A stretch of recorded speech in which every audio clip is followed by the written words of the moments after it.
close-up on Patrick then? Mm-hmm. Yeah. Well, Patrick, as I was saying, welcome to Dallas. It's nice to have you here. Thanks, it's good to be here. And you were telling me that you come down here every so often for horse shows, is it?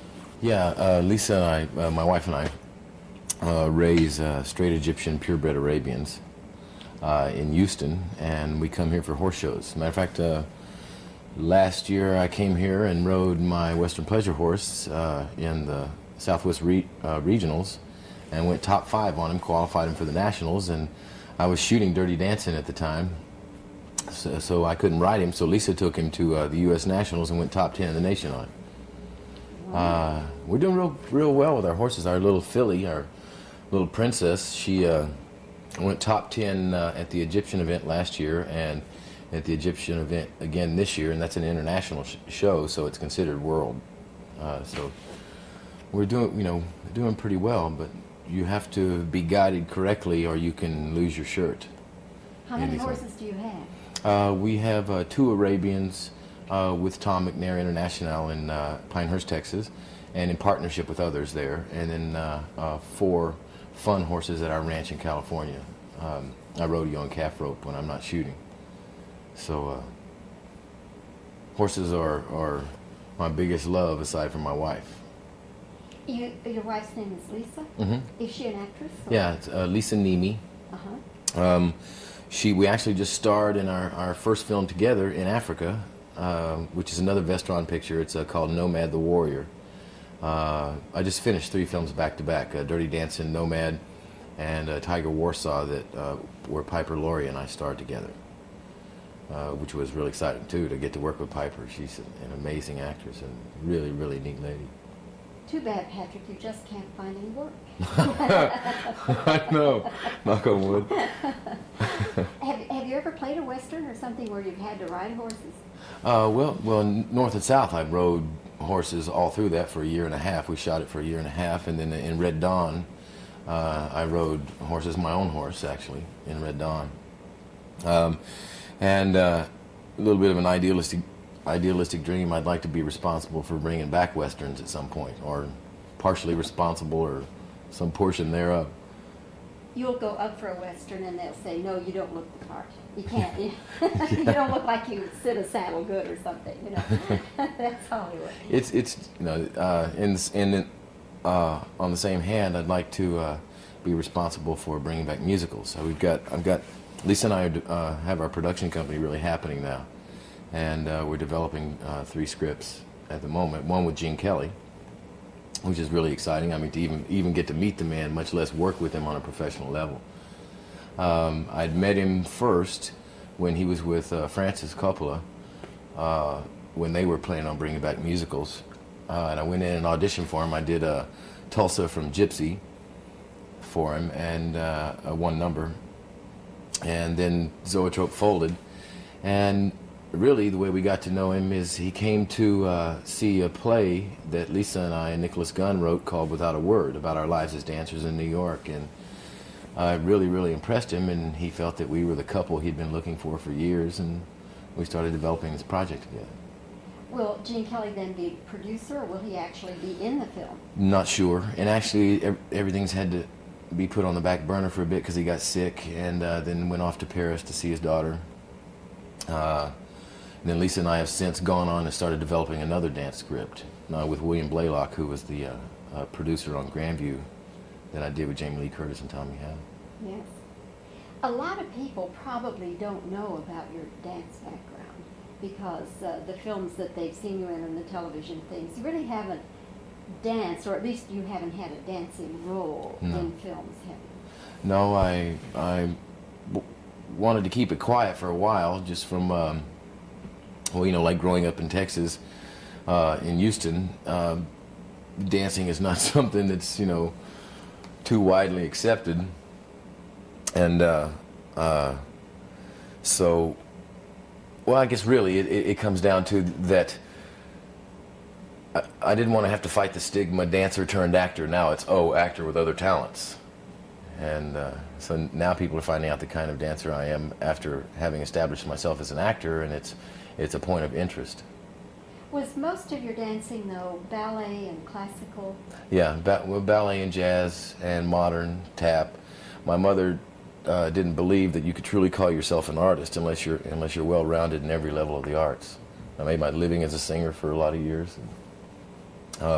Really did me a lot of good, especially dancing with ballet companies, because when you have a choreographer like Twyla Tharp or someone come in to set a ballet, many ballet dancers are very stiff when they're asked to work in some free form movement, or in the jazz class they look like ducks out of water a lot of times. So it really helped me move up in the dance world fairly quickly, because I could do, every level. In this film, I must tell you, Patrick, you're wonderful in this film. Oh, thank you. Really. Thank you very much. I enjoyed your performance so much, both the acting and, of course, it was fun. I knew about your dancing background, but it was so much fun to be able to see you up there on the screen dancing. But I wonder about one thing. Do you have any sort of problem with the title, Dirty Dancing? I hate the title, Dirty Dancing. Absolutely hate it. I'm going to ask you to start that one more time, because you can't. Oh, it can't overlap. And it could be an editing problem. It's too good. Okay, to mess okay. up. Okay, let me just give it to you again. Well, we would have had to start anyway. This question's due. Move on to the next one. Is there a way to unplug it? They should just hold them. A little fuzzy. Yeah, I hate the title Dirty Dancing. A studio does test marketing things, and it tested well. But I'd like to know where they tested it. They definitely didn't test it in Middle America or the Bible Belt. But Dirty Dancing is specific to, from the writer's point of view, that's what they called this type of dancing when it started moving out of partner dancing into more of a freedom of expression in your movement.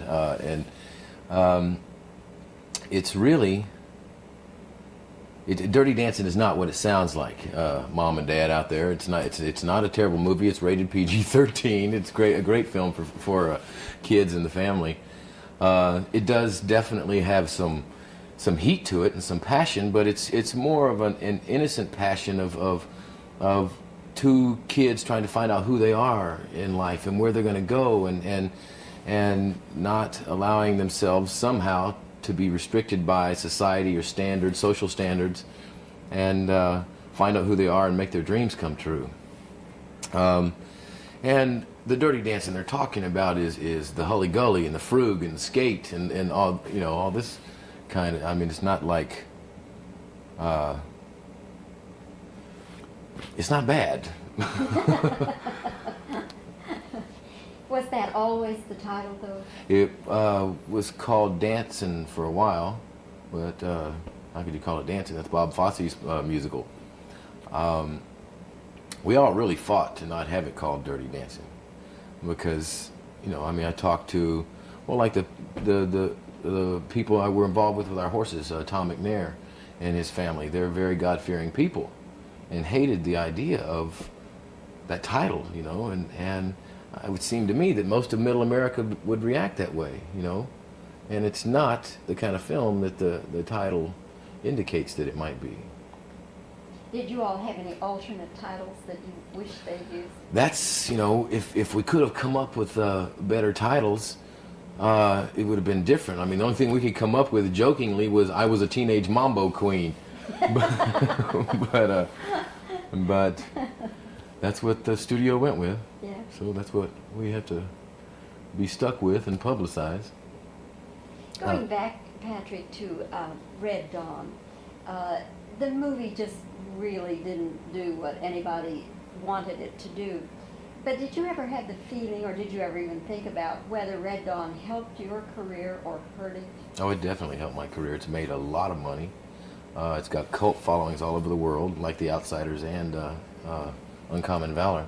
But what do you mean it didn't do what everybody... Well, for instance, many critics, I remember, had it on their worst 10 list, and it was generally perceived as I guess, as not a good film by some critical standards. And I saw the film, and I thought if you could take it for what it was, you know, it didn't say this will happen or this did happen. It's a what if this were to happen. I mean, that's the way I saw it. Anyway. Well, the point of view that I come from in my work is I try to choose roles that have power and passion and make some kind of a statement. You know, a character starts in one place in the beginning and grows to a certain point in the end. And this was more Red Dawn for me. I decided to do it not from a political point of because really the film was criticized from the point of view that of the political implications. Yet, and it's interesting because grown-ups don't get it. Kids do. In terms of, you know, judging when I read my fan mail. Kids really got the film, because what I wanted to do with Jed and all of us as actors wanted to try to pull off in performance is to show the bastardization on the human soul and what war does to a human being and how it ruins them. I mean, the reason my brother and I go back into town at the end, it's relatively to commit suicide, because we couldn't live with people again. We're ruined as human beings, so for me, Red Dawn was not about Russia and the United States. It was about how sad it is, how sad war is from the point of view of the effect it has on the human being. And so, you know, and I would have these interviews with journalists all over the United States that wanted these intellectuals in New York that wanted to suck me into a political debate. You know, I'm an actor. I'm not a politician. That was not my, you know, and so I feel real proud of it, of the work, of my work, and other actors' work. I was angry in the way they cut it because they sold out for more action. They left out the wonderful things that we shot, like how we survived, how we stayed alive, how we became this group of guerrilla kids, and you know, because me being the leader, the only way I knew how to plan strategies or you know, come up with a way to train and put these kids together was from football and sports. And all those things that, you know, some of the most interesting stuff of the film was cut out so they could do more shoot 'em up. And that made me angry about the film. So anything a critic could say from that point of view, I agree with. Okay. One last question. Have you talked with Jennifer since she had her accident? No, I think she's still in Ireland. I hope she is able to make it back for the premiere. I'm just real glad they're all right. It was a terrible thing that happened. But her injuries, I don't think, were too severe, were they? No, if anything, I think it was just some scrapes. I think Matthew broke his leg, but I think the people in the other car were killed. Yeah, It was terrible. tragic thing. She's very good in the film. She is, isn't she? I'm real proud of her because, you know, she was scared because she's not necessarily a dancer. Her father was, but she's got phenomenal natural talent. But I just think she pulled off a really, really neat performance because she grew. You saw her move from a little girl to a young adult. And I feel real good about Dirty Dancing. But I think the thing I feel that in the word in L.A. and New York is Dirty Dancing is going to be very, very successful. But I try not to listen to that stuff. You know, I try to move on in my life because I've dealt with the disappointment on some other movies in my past where you know, you allow yourself to get excited, you allow yourself to get vulnerable, and open yourself up to, well, it's going to be a great film, and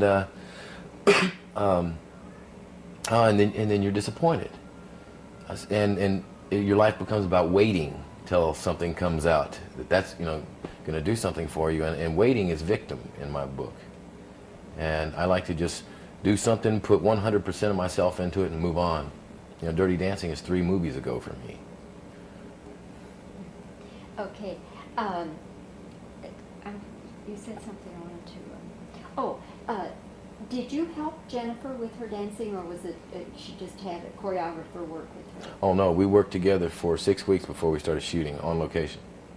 I left the responsibility to Kenny Ortega, yet... of course, I had to help her with her dancing because she's dancing with me. And they're very, very, in partner dancing and doing a foxtrot, as anyone will know, a foxtrot or a mambo or a samba or a rumba is the ability to lead and be led. And that only comes from a certain frame which makes the two people as one. It's interesting because the dancing, I mean, I do this, quote, dirty dancing in the film, which is sort of all over the place. Yet what I'm really attracted to is the partner dancing, the mambo, and because I did some ballroom exhibition with Andre Previn at Jones Hall in Houston a lot of years ago, and fell in love with it.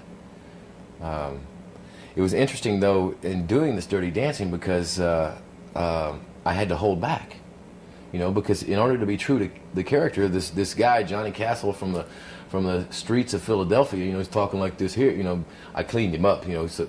Because I figured he wouldn't be quite so street. He would have cleaned up his act in order to look better and be great with the ladies, But it was slightly frustrating. That's why I don't consider Dirty Dancing as my dance movie. I figure the one that Lisa and I are writing together will be my dance movie when I can really blow it all out and pull out the stops and go for it. The one moment that I really get to blow it out is towards the end. When I come off that stage and I land, I do that double pirouette and then the double tour in the air down the knee and then start that last number. I was able to sneak in one moment of technical prowess there. But I had a great time doing the movie. It was real hard shooting it. It was just a great group of people because it could have turned out to be an exploitive piece of fluff, but I feel it really turned out to be a wonderful movie for kids, from the point of view of making your dreams come true and not allowing mommy or daddy or society to tell you to give them up. Do you stay in shape? Ready. Where did you studied always in Houston? Uh-huh. Yeah, you didn't ever study at UT or go through any school like that? No. Yeah, so you didn't know Igor Yuskevich, right? Yes, I knew Igor did you know Yuskevich in New York, in New York. and my mother was very good friends with him for many years. So I've known Igor Yuskevich since I was born. Yeah. I've known most of the big old teachers all my life because my mother knew them. Yeah. And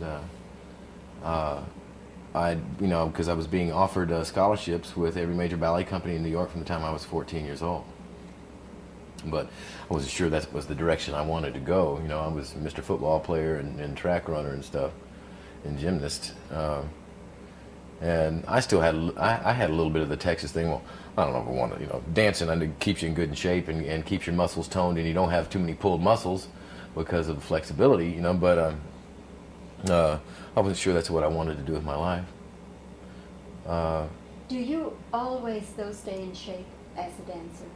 Yeah, as a matter of fact, my Lisa and I, hopefully, as our life go on, would like to become powerful forces in the business, in the film industry, mainly from the point of view because, I hate some of the stuff that's being done, Porky's, Rambo, that kind of stuff. It's like exploitive junk and playing on people's hang-ups or vices.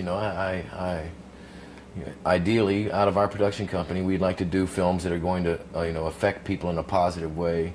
I feel a big responsibility to kids. Grown-ups don't matter. Most grown-ups are already set in their ways and in their opinions and beliefs, and you're not going to influence them too much one way or the other. But kids are influenced, and whether you like it or not, you are a role model.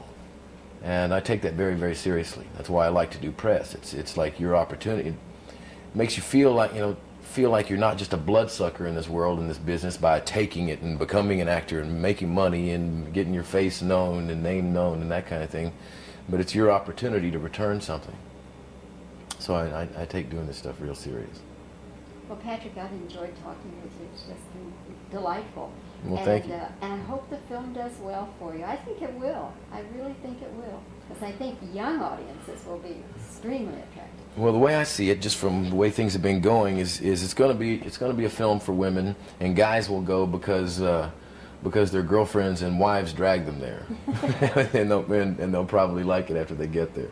Patrick, I'm going to bring up one more thing, and then I promise you I'll be quiet. Oh, that's all right. But I really think, because I've seen the film with some people, and the women all think that you're going to be the new sex symbol. Can you handle that?